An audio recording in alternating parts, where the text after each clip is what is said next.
Hello बच्चों, कैसे हो। उम्मीद करता हूँ सब बढ़िया होंगे और मज़े से क्लास 10th की साइंस को पढ़ रहे होंगे। हम पढ़ रहे हैं अभी क्लास 10th के फर्स्ट चैप्टर को, जिसका नाम है केमिकल रिएक्शन एंड इक्वेशन। और इसमें हम आज का जो हमारा मेन टॉपिक है वो है टाइप्स ऑफ केमिकल रिएक्शन। ठीक है, तो आज का जो हमारा टॉपिक होगा वो टाइप्स ऑफ केमिकल रिएक्शन होगा। अब ये केमिकल रिएक्शन होती क्या है, हमने इसके बारे में बात कर ली है पहले भी। तो क्या होता है, we have learn that during a chemical reaction, मतलब केमिकल रिएक्शन में एक्चुअली होता क्या है, atom of one element do not change into those of another element. मतलब किसी तत्व के जो परमाणु होते हैं वो एक से दूसरे में कन्वर्ट नहीं होते। किसी भी तत्व के जो परमाणु होते हैं, एलिमेंट ऑफ एटम, ये कभी भी चेंज नहीं होंगे एक से दूसरे में। ठीक, और क्या क्या नहीं हो सकता, तो ये किसी मिक्सचर में, मतलब क्या लिखा है, not do atom disappear from the mixer और अपीयर फ्रॉम एल्सवेयर। मतलब किसी मिक्सर में न तो गायब होंगे और न ही प्रकट होंगे। प्रकट होंगे का मतलब होता है न तो बनेंगे और न ही खत्म होंगे। तो एक्चुअली होता क्या है, तो actually chemical reaction involve the breaking and making of bond between atom to produce new substance. इसका मतलब सीधा सा ये होता है कि आखिर केमिकल रिएक्शन होती क्या है। तो केमिकल रिएक्शन एक ऐसी रिएक्शन होती है जिसमें पुराने बॉन्ड टूटते हैं और नए बॉन्ड बनते हैं। सिंपल सी डेफिनेशन है कि केमिकल रिएक्शन क्या होती है। तो केमिकल रिएक्शन होती है कि किसी भी तत्व के परमाणु अपने पुराने बॉन्ड तोड़ देते हैं और नए बॉन्ड बनाते हैं। वहाँ पे हम बोलते हैं कि वहाँ एक केमिकल रिएक्शन हुई है। ठीक है, अब आपने अपने डेली लाइफ में देखा होगा बर्निंग ऑफ कोल, मतलब अगर कोयले को अगर आपने जलते हुए देखा होगा तो उसमें क्या चीज़ें होती है कि हमारे पास जो कार्बन होता है, ठीक है, कोयले में क्या होता है, कोल में हमेशा कार्बन होता है टोटल। तो कार्बन ऑक्सीजन के प्रेजेंट में चलता है।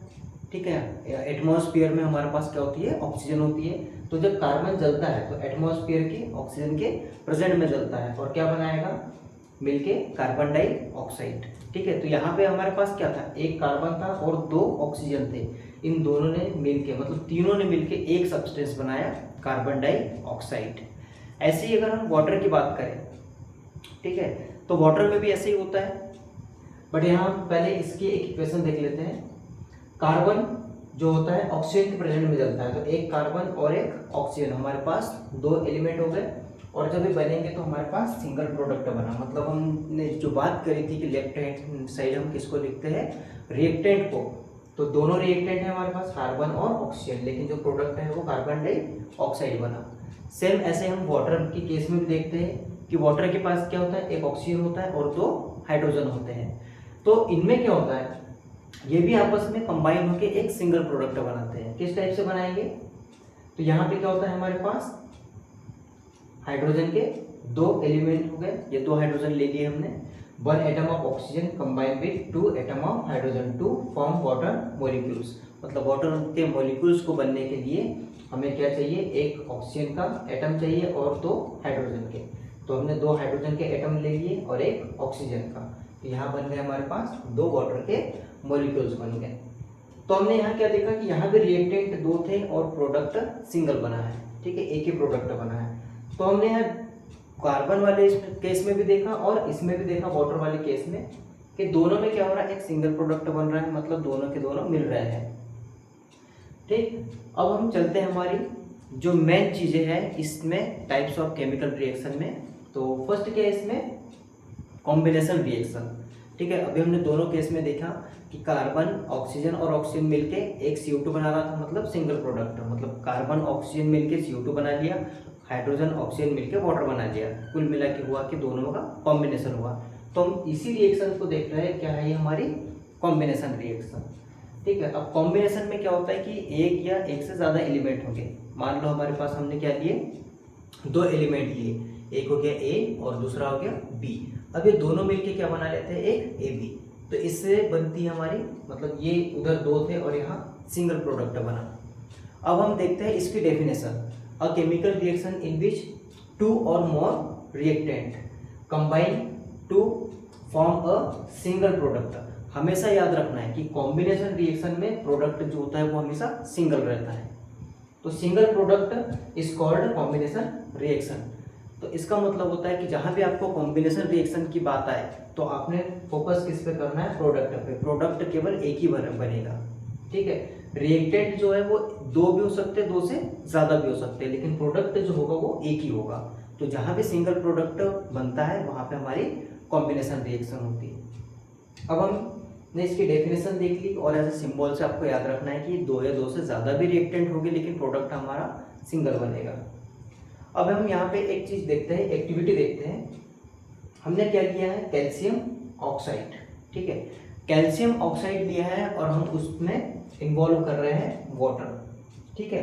अब ये चीज़ किस पे हो रही है, हमने कैल्शियम ऑक्साइड लिया है, मतलब एक पाउडर टाइप का होता है कैल्शियम ऑक्साइड, और उसमें हम वाटर को मिक्स करेंगे या वाटर में इनको मिक्स करें। कुल मिला के बात होती है कि हम दोनों को आपस में मिक्स कर रहे हैं। एक चीज़ जो हमको नोटिस करना है कि हम इसको कर रहे हैं रूम टेम्परेचर पे, मतलब 25 डिग्री सेल्सियस पे। तो जब हम इसको आपस में मिक्स करते हैं तो हम यहाँ पे एक चीज़ देखते हैं कि ये जो थर्मामीटर है, इस थर्मामीटर में जब हम इस वाटर को देखते हैं तो इसका जो टेम्परेचर होता है वो बढ़ जाता है। कितना हो गया, 25 हमने रूम टेम्परेचर पे लिया था, बट जब हमने इसको मिक्स किया तो हमको यहाँ देखने के लिए मिला कि इसका टेम्परेचर बढ़ गया है। कितना बढ़ गया, मान लो 30 के आसपास बढ़ गया है।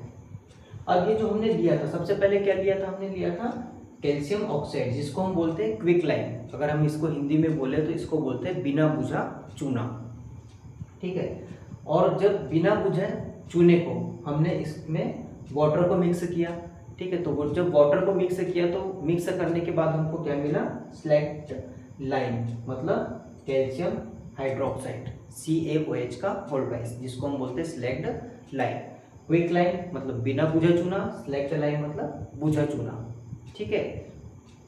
अब यहाँ पे आपको एक चीज़ दिख रही है, इसमें हल्की हल्की वेपर उठती हुई दिखती है, तो इससे हमको ये पता चलता है कि इसमें टेम्परेचर में इंक्रीज हुआ है, मतलब टेम्परेचर इंक्रीज हुआ है, टेम्परेचर थोड़ा सा बढ़ा है। इसलिए हम इसमें थर्मामीटर लगा के जब देखते हैं तो हमको ये भी पता चलता है कि टेम्परेचर थोड़ा सा बढ़ गया है।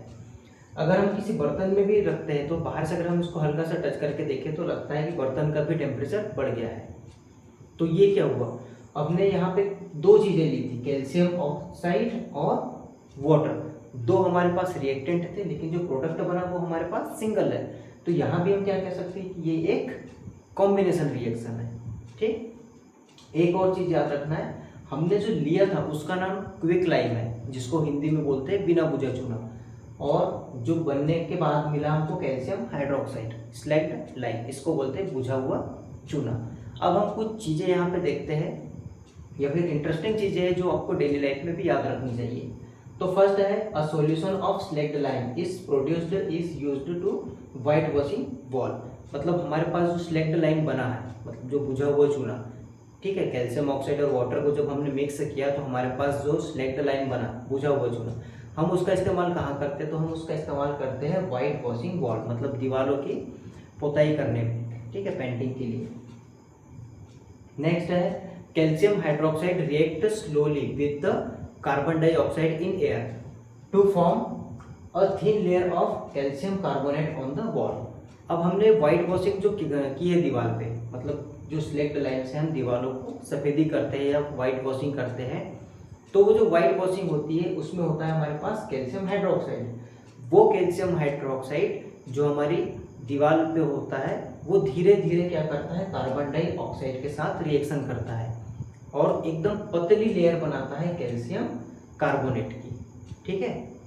ये चीज़ भी याद रखना है कि कैल्शियम कार्बोनेट की वो पतली लेयर बना लेता है। नेक्स्ट, कैल्शियम कार्बोनेट को बनने में 2 या 3 दिन के लगभग लगता है और 2 या 3 दिन के बाद वो थोड़ी शाइनी हो जाती है, मतलब थोड़ी चमकदार दीवार दिखना स्टार्ट हो जाती है। तो हमको यहाँ पे कुल मिला के क्या याद रखना है कि हमारे पास पहले बिना बुझा चूना था, मतलब कैल्शियम ऑक्साइड था, स्लैक्ड लाइम, उसमें हमने वाटर ऐड किया तो हमारे पास बना, ठीक है, स्लैक्ड लाइम बना हमारे पास पहले क्विक लाइम था, फिर वाटर ऐड करने के बाद स्लैक्ड लाइम बना। स्लैक्ड लाइम बनने के बाद वो क्या करता है, कार्बन डाइऑक्साइड से रिएक्शन करेगा और वो कैल्शियम कार्बोनेट बनाएगा, और कैल्शियम कार्बोनेट क्या होता है, धीरे धीरे एकदम चमकदार हो जाता है। तो वो 2 या 3 दिन में जो दीवारें होती है वो थोड़ी शाइनी हो जाती है, ठीक। It is interesting to note that the chemical formula of marble is also CaCO3। अब हमको यहाँ पे ये याद रखना है कि जो मार्बल होता है उसका फार्मूला भी कैल्शियम कार्बोनेट का यही है, CaCO3। और जो हमने दीवारों पे वाइट वॉशिंग की है उसका फार्मूला भी है कैल्शियम कार्बोनेट, CaCO3। ठीक है, तो अगर एग्जाम्पल में आता है या कभी ऑब्जेक्टिव टाइप आता है कि मार्बल का फार्मूला क्या होता है, तो वो भी CaCO3 है, और जो कैल्शियम कार्बोनेट है जो वाइट वॉशिंग के बाद बनता है वो भी CaCO3। ठीक, अब यहाँ पे अगर हम देखें कैल्शियम हाइड्रोक्साइड, ये हमारे पास कैल्शियम हाइड्रोक्साइड तो बना, अब वो रिएक्शन कैसे करेगा, तो अगर हम इसको देखें कि कैल्शियम हाइड्रोक्साइड है, कार्बन डाइऑक्साइड के साथ रिएक्शन करेगा। अब एक चीज़ ये और याद रखना है साथों साथ कि कैल्शियम हाइड्रोक्साइड को हमने कब बनाया था, जब उसको कैल्शियम का ऑक्साइड को पानी में घोला था तब हमारे पास बना था कैल्शियम हाइड्रोक्साइड। तो जब पानी में घोला तो उसकी जो स्टेट होगी वो होगी एक्वास। तो जब भी हमारे पास अगर हमको पता है कि वो उसकी स्टेट क्या है तो हम ऐसे एक स्मॉल ब्रैकेट में लिखते हैं। फिर कार्बन डाइऑक्साइड, ये तो गैस है जो एटमॉस्फेयर में होती है, तो उसकी स्टेट भी लिख दी हमने। फिर नेक्स्ट आता है हमारे पास बनने वाला क्या है, तो बनने वाला हमारे पास है कैल्शियम कार्बोनेट। और कैल्शियम कार्बोनेट जो होता है वो सॉलिड होता है। ठीक है, दीवारों पे जो पुताई करते हैं उसके बाद एकदम पतली लेयर बन जाती है, वो होती है सॉलिड कैल्शियम कार्बोनेट की लेयर। अब यहाँ भी हमको एक चीज़ और देखने के लिए मिलती है कि रिएक्टेंट 2 थे और प्रोडक्ट हमारा सिंगल है। ठीक, तो ये भी क्या है, ये भी एक कॉम्बिनेशन रिएक्शन हो गई।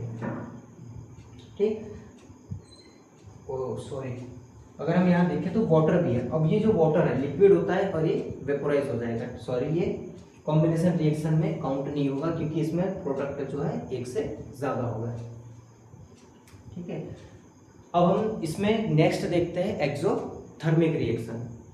ठीक है, तो एक्सोथर्मिक रिएक्शन, एक्सोथर्मिक का मतलब होता है कि जिसमें से एनर्जी निकलती हो। एक्सो का मतलब होता है उष्मा छेपी, जिसमें से उष्मा निकलती हो। अगर कोई रिएक्शन हो रही है उसमें से उष्मा निकल रही है तो हम उसको बोलते हैं उष्मा छेपी, और इंग्लिश में बोलते हैं इसको एक्सोथर्मिक रिएक्शन। तो फर्स्ट हम इसका एग्जांपल लेते हैं बर्निंग ऑफ नेचुरल गैस का। अब नेचुरल गैस क्या होती है हमारी, होती है मेथेन। ठीक है, हमारे नेचुरल गैस हम किसको बोलते हैं, मीथेन को। अब मीथेन अगर ऑक्सीजन के प्रेजेंट में मीथेन की अगर हम रिएक्शन ऑक्सीजन से करवाएं या फिर इसकी आपस में अगर रिएक्शन करवाते हैं या किसी भी तरीके से रिएक्शन करवाते हैं तो हमको मिलता है कार्बन डाइऑक्साइड, ये भी गैस होता है, ये एटमॉस्फेयर में निकल जाता है, और साथ में वाटर। ठीक, बट सिर्फ ये 2 चीज़ें ही नहीं होगी, हमारे पास एक और चीज़ होगी।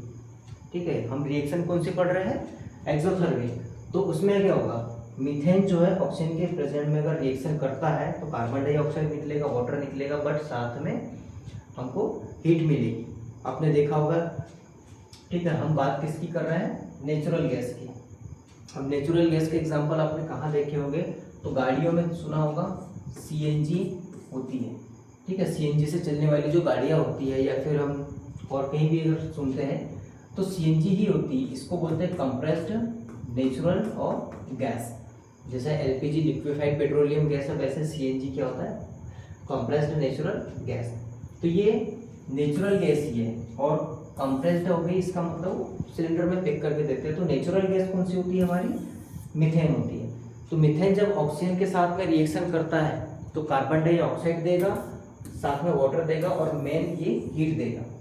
ठीक है, तो यहाँ पे क्या होगा, अगर हमारे पास रिएक्शन होने के बाद में मतलब प्रोडक्ट में अगर हमें हीट मिलती है तो हम ये कहते हैं कि ये एक एक्सोथर्मिक रिएक्शन होती है। अगर हमें प्रोडक्ट में अगर हीट मिलती है, ठीक है, प्रोडक्ट में हीट मिलना चाहिए, कंडीशन क्या है, प्रोडक्ट में एरो के बाद अगर हमें हीट देखने को मिलती है तो इसका मतलब वो एक एक्सोथर्मिक रिएक्शन है। ठीक है, यहाँ पे भी लिखा है reaction in which heat is released along with the formation of product. अगर किसी भी प्रोडक्ट के बनने के साथ साथ में अगर हमें हीट मिलती है तो हम उसको बोलते हैं एक्सोथर्मिक केमिकल रिएक्शन। अगर आपको डेफिनेशन अगर नोट करना है तो आप वीडियो पॉज करके नोट कर सकते हैं। एक और एग्जांपल, रेस्पिरेशन रिएक्शन। जो हम रेस्पिरेशन की प्रोसेस करते हैं, मतलब सांस लेते हैं और छोड़ते हैं, तो इसको बोलते हैं रेस्पिरेशन। तो रेस्पिरेशन में भी क्या होता है, हमारी बॉडी में ग्लूकोज होता है, ठीक है, ग्लूकोज यहाँ शुगर लिखा है, ग्लूकोज जो होता है C6H12O6, हमारी बॉडी में जो ग्लूकोज होता है वो क्या करता है, जब हम ऑक्सीजन को हमारे अंदर एंटर करते हैं, जैसे सांस लेते हैं, तो सांस लेने पर क्या होता है, हमारी बॉडी से निकलता है कार्बन डाइऑक्साइड, हमारी बॉडी में एब्जॉर्ब हो जाएगा वाटर, और साथ में हमें मिलती है एनर्जी, ठीक है, हमें क्या मिलती है, एनर्जी मिलती है। अगर हम ऑक्सीजन मतलब हम रेस्पिरेशन की जो प्रोसेस करते हैं, रेस्पिरेशन की प्रोसेस करते हैं, तो ग्लूकोज और ऑक्सीजन आपस में रिएक्शन करके CO2 गैस जो हम हमारे शरीर से बाहर निकालते हैं, और वाटर हमारी बॉडी में एब्जॉर्ब होता है, बट साथ में एनर्जी मिलती है। तो एनर्जी मिलती है, तो यहाँ भी जो एनर्जी है, एनर्जी हो या हीट हो, ये एरो के पास मिल रही है, मतलब प्रोडक्ट के बनने के साथ मिल रही है, तो हम इसको भी बोलते हैं एक्सोथर्मिक रिएक्शन, ठीक है। और एक चीज, जो वेजिटेबल वगैरह है, the decomposition of vegetable matter into compost is also an example of an exothermic reaction. तो हमें ये भी याद रखना है कि जो हमारे पास वेजिटेबल्स वगैरह है वो डिकम्पोज होते हैं, तो वहाँ भी क्या होती है, एक्सोथर्मिक रिएक्शन होती है।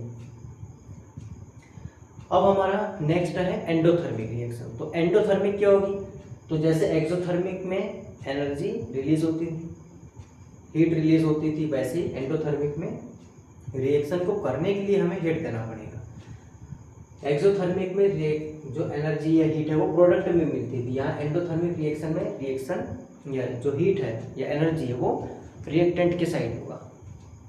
अब इसमें एक एग्जांपल देखते हैं हम, जिसमें एक छोटी एक्टिविटी के साथ इसको देखते हैं। तो अगर हमारे पास एक ट्राइपॉड है, एक वायर गेज है, मतलब जाली टाइप का, उसमें हम एक क्रूसिबल में हम ले लेते हैं सल्फर, ठीक है, और साथ में उसमें डाल देते हैं आयरन, ठीक है, हम उसमें कुछ आयरन के टुकड़े भी डाल देते हैं हम, और एक बर्नर लेंगे क्योंकि हमको यहाँ पे हीट देना है। हमारे जो रिएक्शन है वो एंडोथर्मिक, एंडोथर्मिक का मतलब होता है कि हम उसमें एनर्जी देंगे। तो जब हम इसको गर्म करेंगे, तो जब गर्म करेंगे, आयरन के टुकड़े डाल दिए, सल्फर पहले से था हमारा, तो जब गर्म करेंगे तो धीरे धीरे क्या होगा, वो पूरा का पूरा काला हो जाएगा। अब हमने सल्फर में आयरन डाला, तो सल्फर में आयरन डालने से क्या बनेगा, आयरन सल्फाइड बन जाएगा। अब इस रिएक्शन को होने के लिए हमने इसमें हीट दी थी, ठीक है, जब हमने बर्नर को स्टार्ट किया, जब जलना चालू हुआ, तो जलने के बाद या गर्म होने के बाद क्या मिला हमको, आयरन सल्फाइड। तो जिस रिएक्शन को करने के लिए हमें हीट देना है उसको बोलते हैं एंडोथर्मिक रिएक्शन। अब यहाँ पे हुआ क्या है, आयरन था, सल्फर था, और हमने उसको हीट दी, तो हमारे पास बना आयरन सल्फाइड। अब इसकी डेफिनेशन क्या होगी, तो reaction in which heat is absorb, मतलब जिस रिएक्शन को होने के लिए हीट एब्जॉर्ब करती है, मतलब रिएक्शन को करने के लिए हमें हीट देना पड़ेगा, या जिस रिएक्शन के होने में हीट एब्जॉर्ब होती है उसको बोलते हैं हम एंडोथर्मिक केमिकल रिएक्शन, ठीक। अब नेक्स्ट पे चलते हैं डिकम्पोजिशन रिएक्शन पे, ठीक है। एंड कॉम्बिनेशन रिएक्शन में क्या होता है, हमारे पास सिंगल प्रोडक्ट मिल रहा था, और उसमें हमने क्या क्या चीज देखी, ठीक है।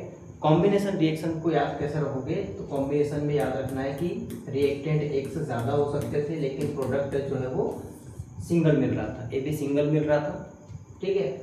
इसमें हमने दो रिएक्शन देखी, एक एक्सोथर्मिक रिएक्शन और दूसरी देखी एंडोथर्मिक रिएक्शन।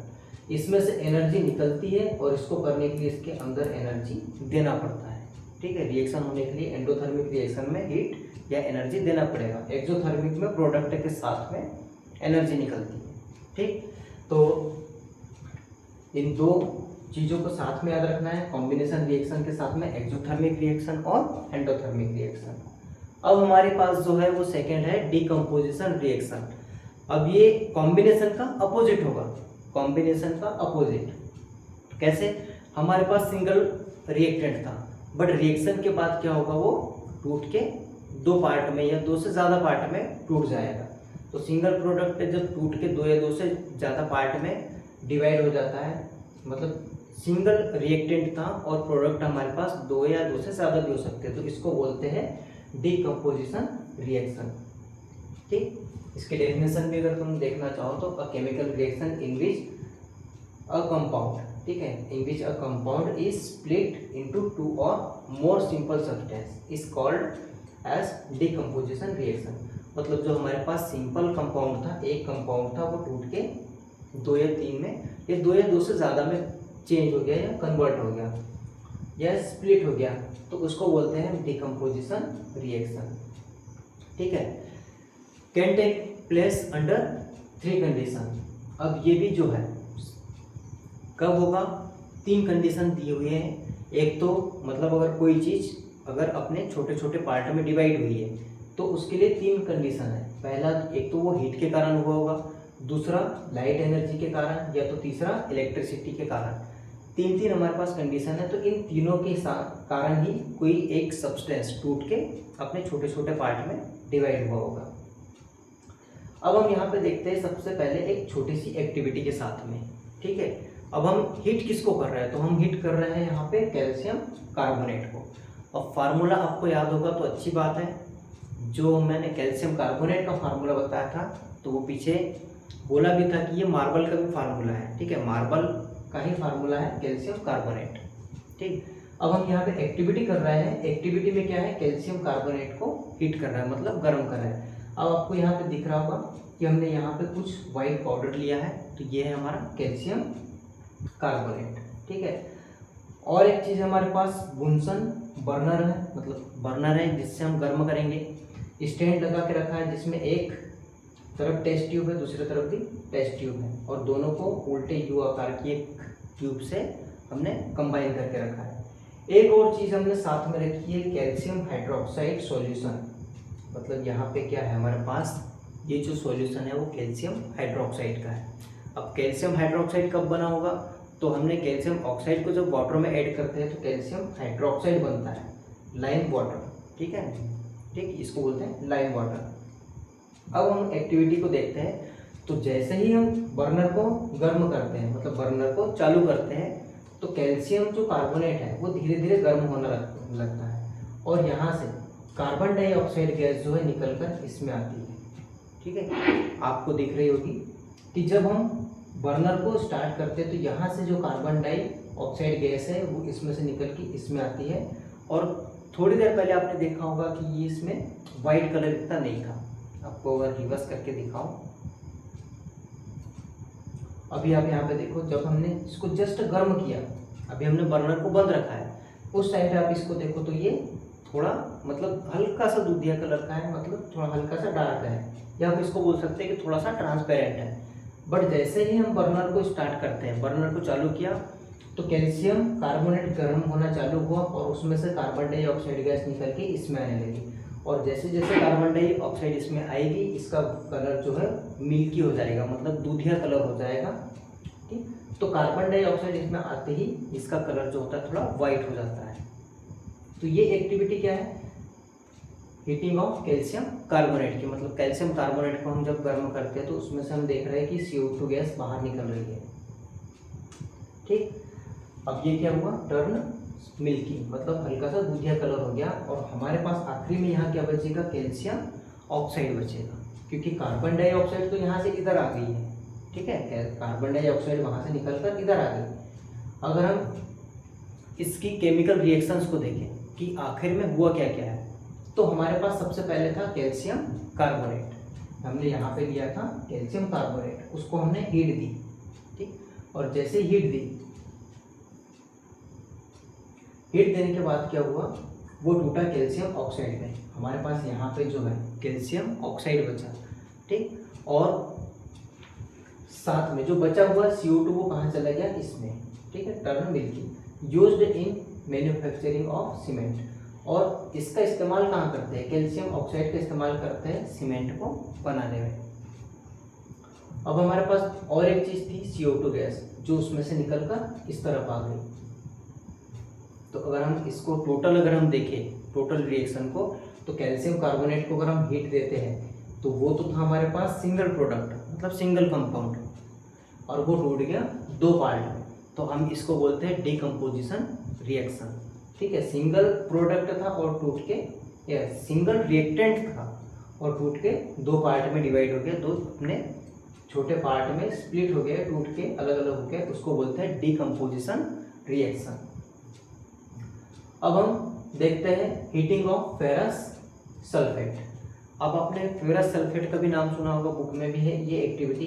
अगर हम एक टेस्ट ट्यूब में लेके फेरस सल्फेट को लेते हैं और उसको हम क्या करेंगे, गर्म करेंगे, तो फेरस सल्फेट को जब हम गर्म करेंगे तो उसके जो छोटे छोटे क्रिस्टल होते हैं, इसमें छोटे छोटे क्रिस्टल होते हैं, तो उसमें से हमको एक स्मेल मिलेगी, ठीक है। और पहले जो आपने देखा होगा तो उसका कलर कैसा था, ग्रीन था। कुछ चीज़ें ऐसी है जिसको आपको नोट भी करना है, ठीक है। अगर आप यहाँ पे देखो तो इसका कलर जो है अभी आपको हल्का ग्रीन देखने को मिलेगा, और है क्या, वो फेरस सल्फेट है।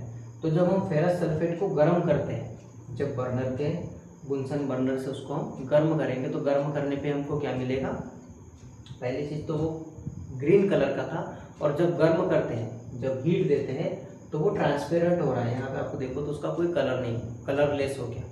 अब क्या चीज़ हुई उसमें, तो उसमें हुआ कि जो फेरस सल्फेट था ग्रीन कलर का, उस ग्रीन कलर में क्या था, 7 वाटर के मॉलिक्यूल्स थे, ठीक है। उस क्रिस्टल में 7 वाटर के मॉलिक्यूल्स थे। लेकिन जब उसको हमने गर्म किया, तो गर्म करने पर जो वाटर था वो वहाँ से वेपोराइज होके बाहर निकल गया, और जब जो वाटर के मॉलिक्यूल्स थे वेपर बन के बाहर निकल गए, तो बचा केवल फेरस सल्फेट। अब फेरस सल्फेट जो होता है वो कलरलेस होता है, ठीक। अब आपको ये दोनों चीज़ याद रखना है कि फेरस सल्फेट ही है जो ग्रीन कलर भी दिखा रहा है और कलरलेस भी है। तो ग्रीन कलर कौन दिखा रहा है, जिसके पास 7 वाटर के मॉलिक्यूल्स है। अगर उसके पास वाटर के मॉलिक्यूल्स नहीं है तो वो कलरलेस होगा, ठीक। 7 वाटर के मॉलिक्यूल्स हैं, वो उसमें से बाहर निकल गए, ठीक। अब हमारे पास यहाँ आप देखो तो ये भी क्या है, एक सिंगल रिएक्टेंट था, और यहाँ टूट के 2 पार्ट बन गए। तो ये भी क्या हुई, एक हमारे पास डिकम्पोजिशन रिएक्शन हुई, ठीक।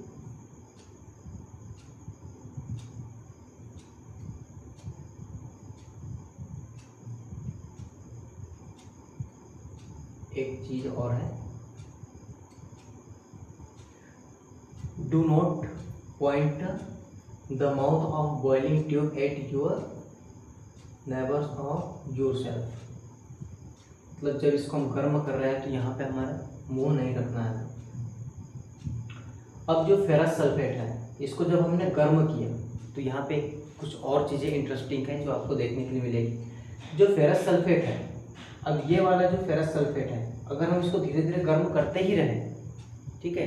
अब हमने गर्म करके क्या बना लिया था, उसको वाइट क्रिस्टल बना था, लेकिन अगर ये गर्म करते ही रहे तो हमारे पास जो फेरस सल्फेट था, जब उसको और हीट देंगे तो वो बन जाएगा फेरिक ऑक्साइड, ठीक है। फेरस से फेरिक बनेगा, फेरिक ऑक्साइड, और उसमें से सल्फर डाइऑक्साइड, ये गैस इसमें से बाहर निकलेगी, और सल्फर ट्राइऑक्साइड गैस भी बाहर निकल सकती है, बाहर निकलती है।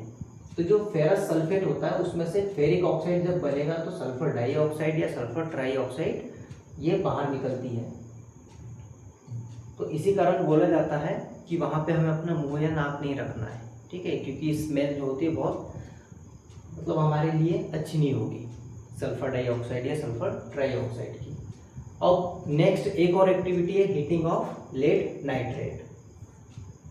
अब लेड नाइट्रेट जो होता है, अगर हम उसको टेस्ट ट्यूब में लें और उसको गर्म करें, तो जब गर्म करेंगे तो आपको यहाँ से दिख रहा होगा कि ब्लैक कलर का, हल्का सा ब्लैक कलर का एक धुआं निकल रहा है, स्मोक निकल रही है, ठीक। अब वो लेड नाइट्रेट किस में कन्वर्ट हो जाता है, लेड ऑक्साइड में कन्वर्ट हो जाता है, ठीक।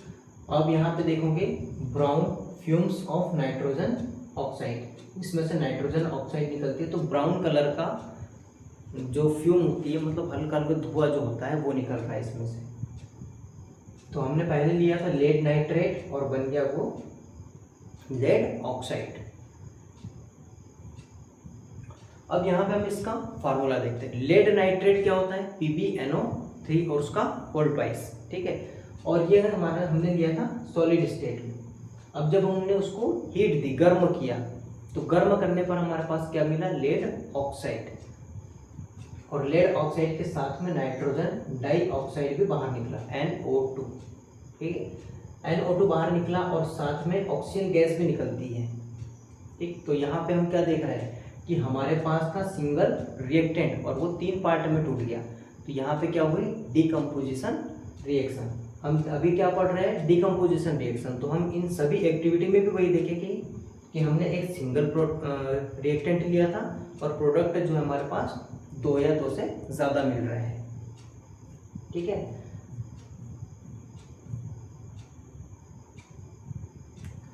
अब यहाँ पे एक और डेफिनेशन है, a decomposition reaction. A decomposition reaction carried out by heating. अगर जितने भी डिकम्पोजिशन रिएक्शन है अगर वो हीट के कारण कंप्लीट हो रही है तो हम उसको बोलते हैं थर्मल डिकम्पोजिशन रिएक्शन। मतलब ऐसी सारी रिएक्शंस जो हीट के कारण कंप्लीट हो रही है, हीट से कंप्लीट हो रही है, हम उनको बोलेंगे थर्मल डिकम्पोजिशन रिएक्शन। ठीक, अब हम नेक्स्ट एक और चीज़ देख लेते हैं। ठीक है, थर्मल डिकम्पोजिशन रिएक्शन में मतलब डेफिनेशन के साथ में और आगे चल लेते हैं थर्मल डिकम्पोजिशन रिएक्शन को। तो यहाँ पे भी क्या है, हमारे पास शुगर है, एक टेस्ट ट्यूब में हमने शुगर लेगी और बुनसन बर्नर को हम उसमें जलाएंगे। तो जलाने से क्या होगा कि टेस्ट ट्यूब का टेम्परेचर बढ़ेगा, शुगर जो होगी धीरे धीरे गर्म होना स्टार्ट होगी। अब शुगर का मतलब होता है इसमें ग्लूकोज टाइप का होगा, C6H12O6 होगा। बट यहाँ पे आपको क्या देखने के लिए मिलता है, जैसे हम शुगर को गर्म करते हैं तो वो ब्लैक कलर की हो जाती है। ठीक, अब हम उसकी रिएक्शन देखते हैं।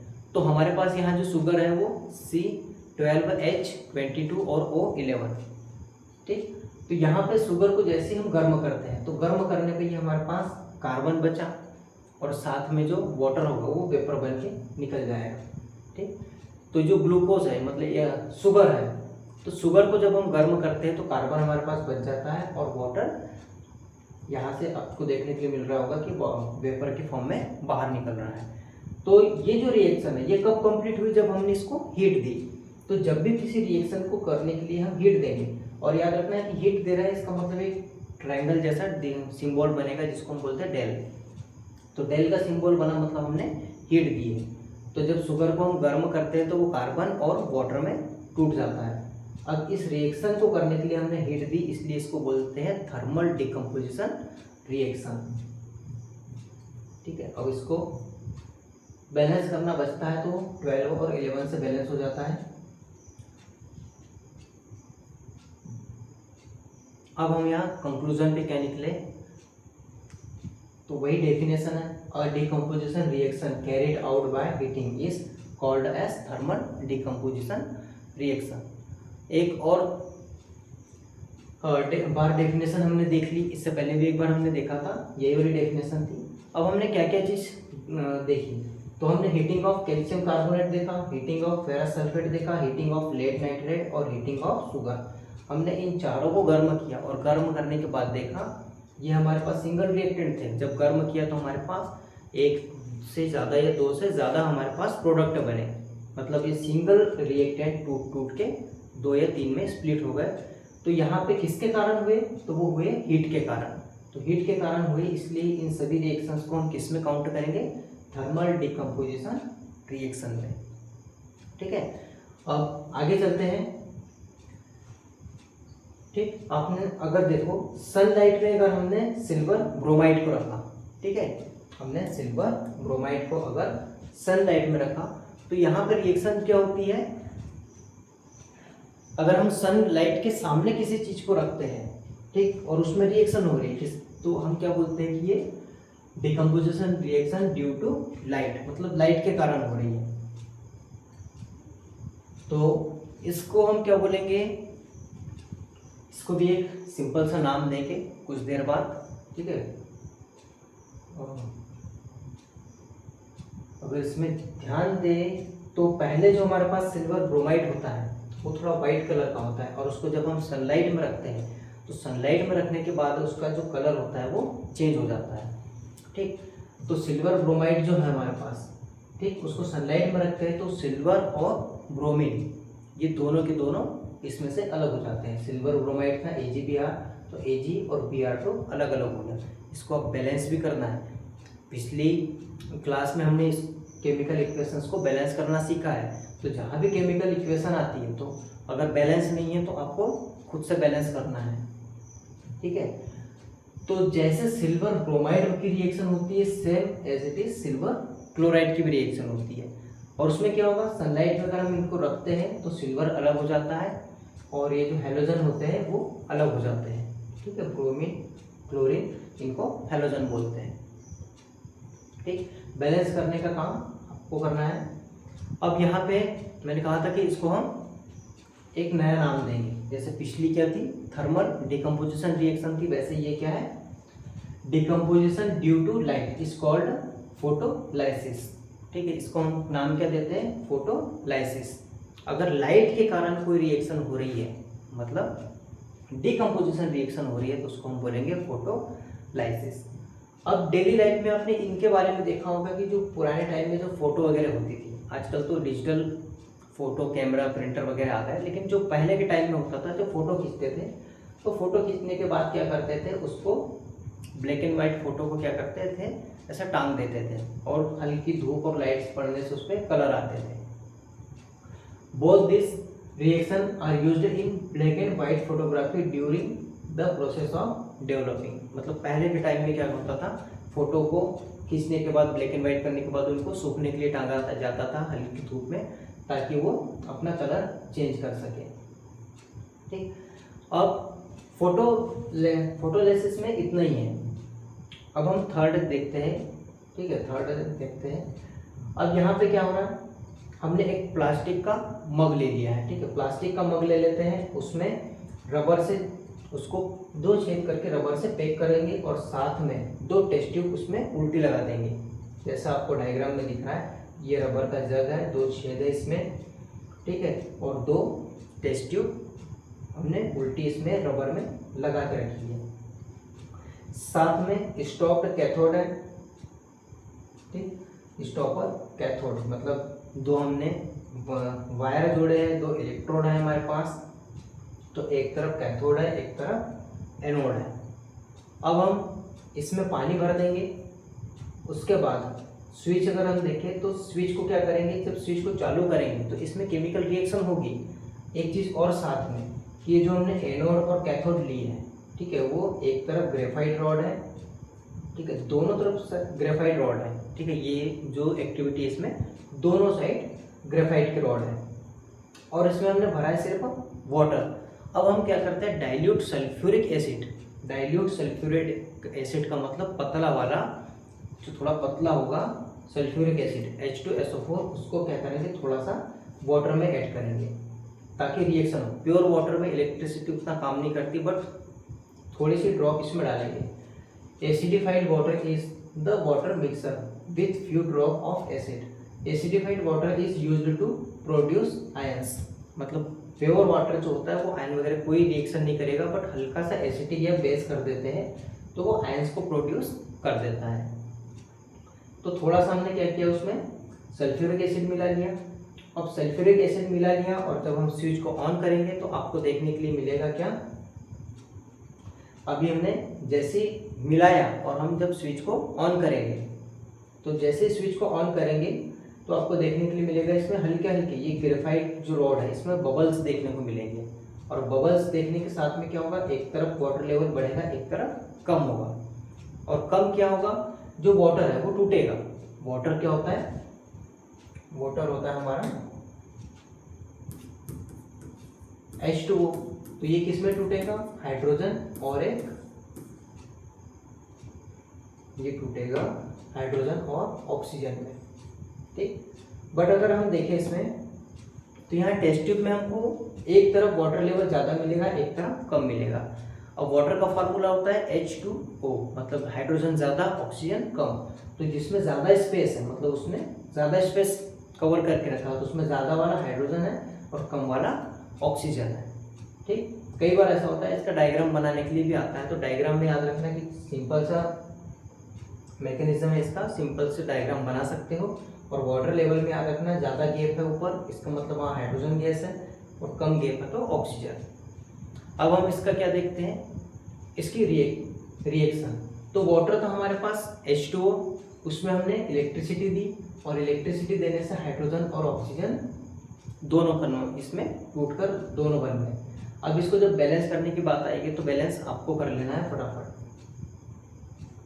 Decomposition due to electricity is called electrolysis.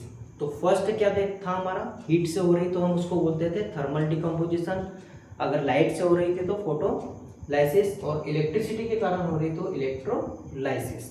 तो यहाँ इलेक्ट्रिसिटी देने के कारण हाइड्रोजन और ऑक्सीजन दोनों टूट गए। वाटर में से हाइड्रोजन अलग हुआ, ऑक्सीजन अलग हुआ, मतलब दोनों प्रोडक्ट अलग अलग हो गए। सिंगल रिएक्टेंट था और दो प्रोडक्ट हो गए, मतलब यहाँ भी टूटा है। उसको बोलते हैं डिकम्पोजिशन रिएक्शन। किसके कारण? इलेक्ट्रिसिटी के कारण, तो इसको बोलेंगे इलेक्ट्रोलाइसिस।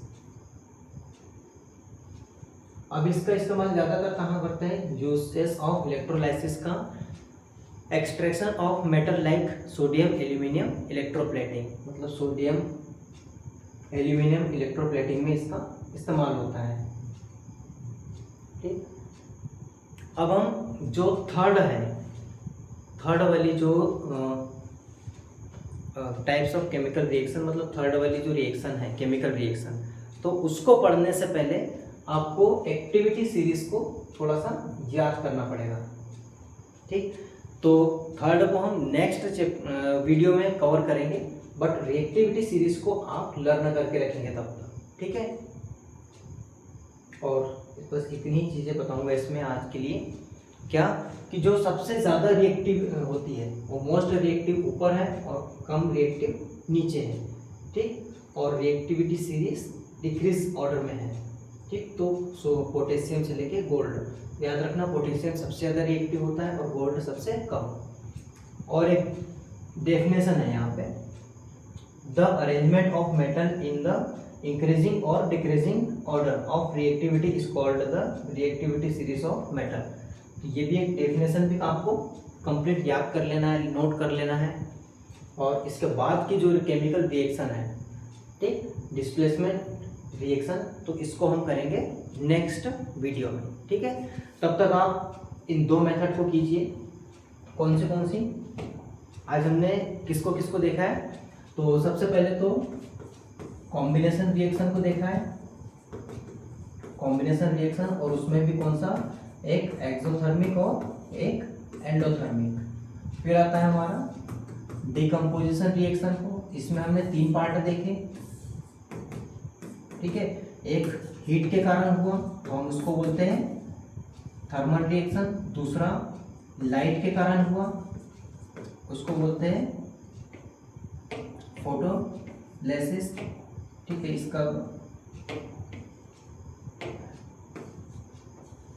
इसको याद रखना है, फोटोलाइसिस। और थर्ड जो होता है वो इलेक्ट्रिसिटी के कारण हुआ है, तो इसको इलेक्ट्रोलाइसिस से याद रखना है। ठीक है, तो हमने सिर्फ इन चीज़ों को कवर किया है और वो भी अच्छे से कवर किया है। तो आप कॉम्बिनेशन रिएक्शन को पढ़ेंगे तो साथ में आपको एक्सोथर्मिक और एंडोथर्मिक रिएक्शन भी याद कर लेना है, समझ लेना है। डिकम्पोजिशन रिएक्शन को जब पढ़ोगे तो आपको ये भी याद रखना है कि इसमें हीट के कारण होती है तो उसको थर्मल डिकम्पोजिशन रिएक्शन बोलते हैं, लाइट के कारण होती है तो फोटोलाइसिस, और इलेक्ट्रिसिटी के कारण होती है तो इलेक्ट्रोलाइसिस। और साथ में हमने इनमें जितनी भी रिएक्शंस को किया है आपको उन्हें भी एक बार रिवाइज कर लेना है। और मोस्ट इम्पोर्टेंट चीज़ क्या है इसमें, अगर हमने कहीं पे कलर की बात की है, ठीक है, अगर हमने कहीं कलर की बात की है, किसी सब्सटेंस का कलर या किसी कंपाउंड का कलर, तो वो कलर भी आपको याद रखना है। कई बार एग्जांपल में आता है कि कलर का हमारे पास एक पाउडर है और वो इस कलर में कन्वर्ट हो जाता है, जैसे फेरस वाला था, फेरस सल्फेट का, कि हमारे पास पहले ग्रीन फेरस सल्फेट था, बाद में वो कलरलेस हो गया, तो बताओ उसमें क्या चेंज हुआ था। ऐसे रीजनिंग टाइप के भी क्वेश्चन आ सकते हैं, तो उसके लिए आपको इसमें कलर भी याद रखना है कैसे होते हैं। ठीक है, तो बस आज के इस लेक्चर में इतनी चीज़ें। अब नेक्स्ट जो हमारा वीडियो होगा उसके लिए आपको रिएक्टिविटी सीरीज पे एक बार नज़र रखना है, मतलब एक बार उसको लर्न कर लेना है। और उसके बाद हम बची कुची दो जो हमारे पास रिएक्शन है, डिस्प्लेसमेंट और डबल डिस्प्लेसमेंट, तो उसको हम कवर करेंगे नेक्स्ट वीडियो में। ठीक है, तब तक के लिए गुड बाय, अच्छे से पढ़ाई कीजिए।